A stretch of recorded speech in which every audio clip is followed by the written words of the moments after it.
Hello friends, Poppy's রুক গার্ডেনে আপনাদের সবাইকে স্বাগত। আশা করছি আপনারা সবাই খুব ভালো আছেন, আমিও ভালো আছি। আর আজকে রয়েছে আপনাদের জন্য খুব সুন্দর একটা হারভেস্টিং ভিডিও, সেটা তো আপনারা থাম্বনেল দেখে বুঝেই গেছেন। তো নিচের থেকে কিছু জিনিস নিয়েই চলে এসেছি।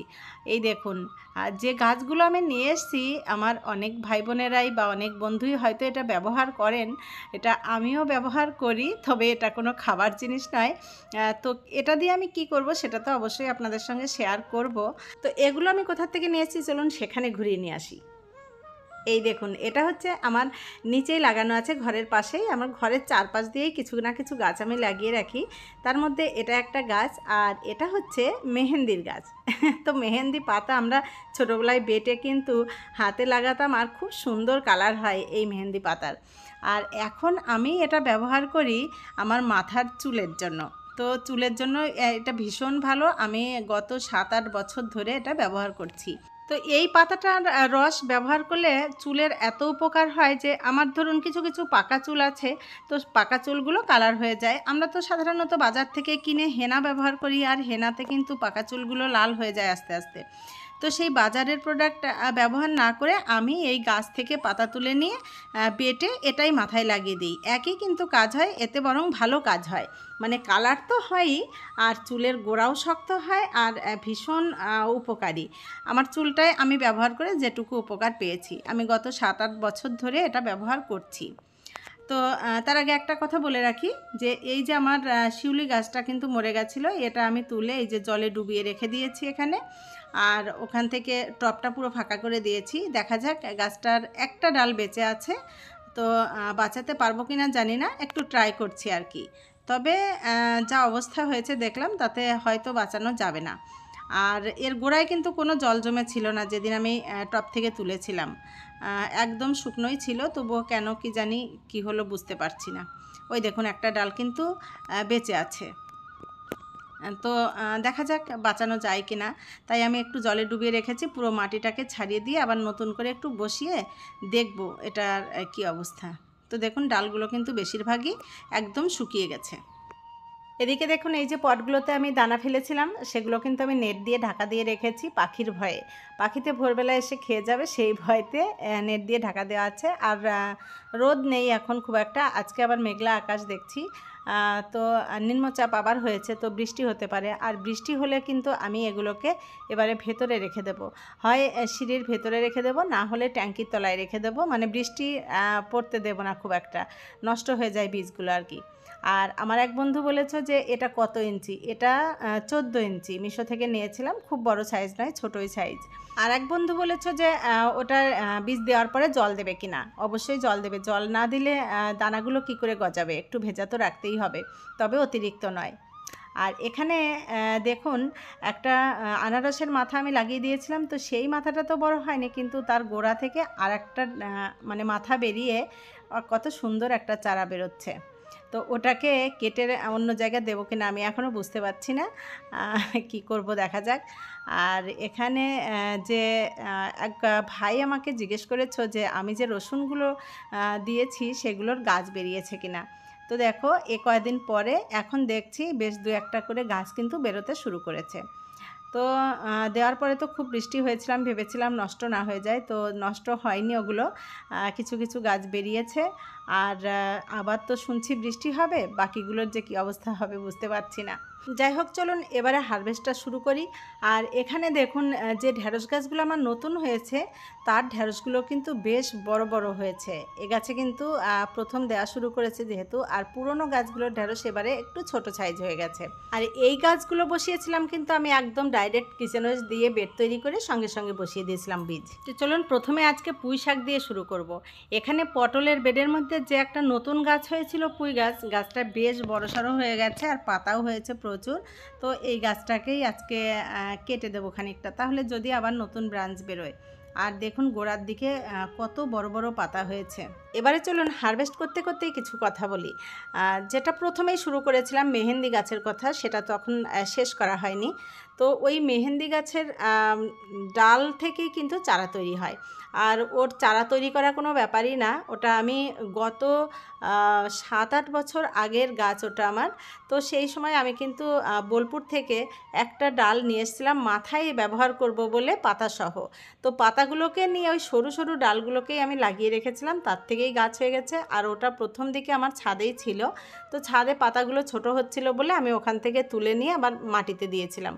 তারপরের থেকে গাছটা ভীষণ ঝাঁকড়া হচ্ছে, আর যত কেটে দেওয়া যায় ও ততই ডালপালা নিয়ে একদম ধেয়ে ওঠে। তো আপনারা কিন্তু ডাল পেলে অবশ্যই লাগিয়ে রাখবেন, ওটা বেটে চুলে দিলে কিন্তু চুলের আলাদা একটা গ্লেজ আসে, চুল শক্তও হয়, গোড়া কালারও হয় সুন্দর, আর পাকা চুলের ঝামেলাটাও থাকে না। আর চাইলে বেটে হাতেও দিতে পারেন, সেটাও খুব সুন্দর লাগে। এখন একটা কাকরোল হয়েছে, আমি কিন্তু দেখতেই পাইনি কত বড় হয়ে গেছে, তবে ওটা আজকে তুলবো না, ওরা আরেকটু বড় হবে। আর এখানে আছে একটা কুদ্রি, কুদ্রিটা কি করে তুলি ভাবছিলাম। কুদ্রিটা অত উপরে হয়েছে তারের সঙ্গে, ওটা মনে হয় আমি আর পারতে পারবো না, যাকে ছেড়েই দিই একটা। তো তারপরে ভাবলাম, না পপি, পারিব না বলে মুখ করিও না ভার, ও কথাটি মুখে যেন না শুনি তোমার। তাই পারতেই হবে। সব বেড টেডগুলো সরিয়ে একটু জায়গা করে নিয়ে ওটাকে ঠিক তুলে নিলাম। কিছু বন্ধুর প্রশ্নের উত্তর তো আগেই দিলাম, এবারে চলুন আরও কিছু বন্ধুর কমেন্টের উত্তর দিই। এক বোন আমাকে প্রশ্ন করেছো যে আমার ফোন কে ধরে দেয় বা আমার ভিডিও কে করে দেয়, ক্যামেরা কে করে দেয়। তো তাকে বলছি যে ক্যামেরা কেউই করে দেয় না, আমি নিজেই করি। কখনো হাতে নিয়ে করি, কখনো এখানে ওখানে রেখে সেট করে করি। যা পাই তার সঙ্গেই ফোনটাকে দাঁড় করিয়ে দিই, আর তারপরে ভিডিওটা বানিয়ে নিই। আমার মেয়ে আছে, ক্যামেরা করে দিতেই পারে, তো তাকে আর বিরক্ত করি না, তারও পড়াশোনা আছে, সেই জন্য নিজে নিজেই করি। আর তাছাড়া আমার ফোন সেট করার কোনো স্ট্যান্ডও নেই, সেই জন্য ভিডিওটা করতে একটু কষ্টই হয়, ফোনটাকে এখানে ওখানে সেট করতে। তো সেইভাবেই করে নিই। আসলে ভিডিও বানানোর থেকে ভিডিও এডিট করাটা আমার কাছে বেশি চাপের মনে হয়। ভিডিও এডিট করতে কিন্তু অনেকটা সময় লাগে, কাটছাট করা, মিউট করা, কথা বলা, যাই হোক প্রচুর কাজ থাকে। যারা ভিডিও এডিট করেন তারা সেটা জানেন। আর এত সময়ের কাজটাকে অল্প সময়ের মধ্যে এনে আপনাদের কাছে প্রেজেন্ট করার জন্য বেশ আমাকে অনেকটাই সময় দিতে হয়। তবে এই পুরো এডিট করাটা শিখেছি আমি আমার মেয়ের কাছ থেকে, পুরোটাই ও শিখিয়েছে আমাকে। আমি প্রথম যখন ভিডিও বানাতাম তখন এডিটের কিছুই জানতাম না, তো এখন সবই মোটামুটি শিখিয়ে দিয়েছে ও, যেটুকু আমার প্রয়োজন আর কি। এখনও খুব ভালো এডিট করতে পারি না, যেটুকু পারি মেয়ের দৌলতে পারি। আর এক বন্ধু আমাকে প্রশ্ন করেছে যে দিদি, ছাদে যে এত গাছ লাগাও, রোদে তাপে গাছ মরে যায় না? তো তাকে বলছি একদমই মরে যায় না। কেন মরে যাবে? গাছের একটু কেয়ারটা বেশি করতে হয়। আর তাছাড়া গাছ তো খোলামেলা জায়গা পছন্দ করে, আর ছাদের থেকে খোলামেলা আর কোথায় আছে বলো। তো ছাদে যেহেতু অল্প মাটিতে গাছ হয়, তার জন্য গাছের কেয়ারটা একটু বেশি করতে হয়। আর এখন তো যাদের ছাদ আছে তার বেশিরভাগই এরকম ছাদ বাগানই করে রাখে, এতে কিন্তু অনেক সুবিধাও আছে। ছাদে প্রচুর গাছ থাকলে ঘরগুলোও কিন্তু ঠান্ডা থাকে।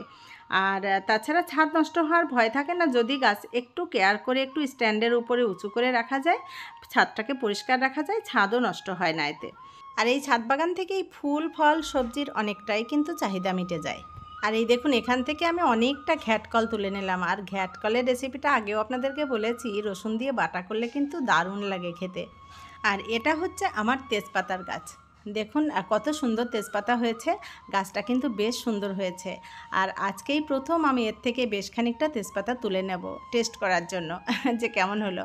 আর যে পাতাগুলো একটু বয়স্ক হয়ে গেছে সেই পাতাগুলোকে তুলে নিলাম, এগুলোকে রোদে শুকিয়ে নিলেই তেজপাতা হয়ে যাবে। আর এই তেজপাতা কিন্তু রান্নাঘরের অনেক কাজে ব্যবহৃত হয়, মানে অনেক রান্নাতেই ব্যবহার করা হয়। আর তেজপাতা বাজার থেকে যেটা নিয়ে আসে সেটার সঙ্গে না অনেক নোংরা থাকে, আর ধুয়ে মুছে নিলেও যেন ঠিক ভালো লাগে না। তো সেই জন্যই আমি ভেবেছিলাম একটা তেজপাতার গাছ রাখি। আর সেটা আমার নন্দাইকে বলার পরে আমার নন্দাই ওই গাছটা আমাকে এনে দিয়েছিল। তো গাছটা কিন্তু অল্প দিনের মধ্যেই খুব সুন্দর হয়েছে। তো যাই হোক, ওখানে আপনাদের সঙ্গে কথা বলতে বলতে দেখুন আমার কত কিছু হারভেস্ট হয়েছে। আজকে কিন্তু খুব সুন্দর সুন্দর জিনিস হারভেস্ট করলাম। দেখুন কতটা কচুর ডাঁটা হয়েছে, একটা ছোট্ট জায়গায় এতটা ডাঁটা হয়েছে। আর পাশে যে আমি মুখী কচুর গাছ লাগিয়েছিলাম তার থেকেও কিন্তু বেশ কয়েকটা ডগা আমি কেটে নিয়েছি। বেশ অনেকটা হয়েছে। আর যে পাতাগুলো একদম বাজে ওই পাতাগুলোকে আমি কেটে এখানেই রেখে যাচ্ছি, কারণ কোনো বেডে দিয়ে দেব। আর বেশ অনেকটা পুঁই শাক হলো, ঢ্যাঁড়স, তেজপাতা, উচ্ছে, শসা, লেবু, কুঁদরি, মেহেন্দি পাতা। আর আজকে কিন্তু দুটো নতুন জিনিস পেয়েছি বাগান থেকে, একটা হচ্ছে মেহেন্দি পাতা আর একটা হচ্ছে তেজপাতা। তো দুটোই কিন্তু খুব সুন্দর জিনিস এবং কাজের জিনিস। আর আজকে দেখুন আমার ঝুড়ি একদম উপচে পড়ছে সবজিতে। তো এক ঝুড়ি ভর্তি একদম সবজি হয়ে গেল, আর কিছুটা টাটকা তাজা ফুল পুজোর জন্য। যাই হোক, এগুলোকে নিয়ে এবারে চলে যাব নিচে। আর ভিডিওটা যদি আপনাদের ভালো লাগে লাইক কমেন্ট শেয়ার করে পাশে থাকবেন। চ্যানেলের যদি নতুন বন্ধু হয়ে থাকেন তাহলে তারাও সাবস্ক্রাইব করে সাথে থাকবেন। আজকের মতো টাটা, দেখা হচ্ছে আবার একটা নতুন ভিডিও নিয়ে। আপনারা সবাই খুব ভালো থাকবেন, সুস্থ থাকবেন, সাবধানে থাকবেন।